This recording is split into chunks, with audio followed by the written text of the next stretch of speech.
Patay ang isang barangay chairman habang sugatan naman ang dalawa nitong kasama matapos tambangan ng hindi pa nakikilalang mga armadong lalaki. Nasakay ng motorsiklo ang sinasakyan nilang barangay rescue vehicle sa Purok 1, Barangay Kibutungan, Carmen, North Cotabato.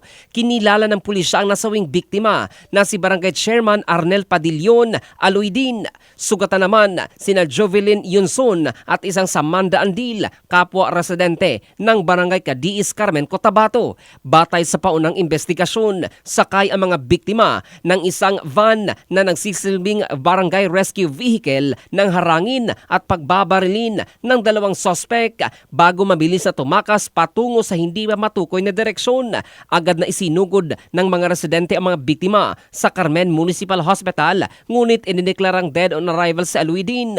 Patuloy namang ginagamot ang dalawang sugatan dahil sa tinamong mga tama ng bala. Sa isinagawang investigasyon sa pinangyarihan ng insidente, na-recover ng mga responding pulis ang 5 basyo ng bala at 2 deformed bullets na pinaniniwala ang mula sa isang .45 caliber na baril.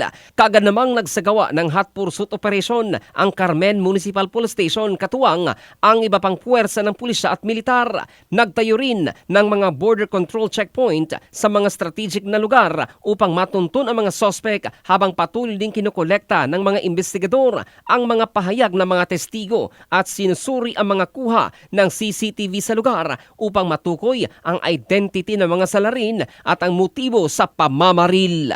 In the heart of changing lives, ito si Jovel Candado ng Brigada News Philippines, the Music and News Authority.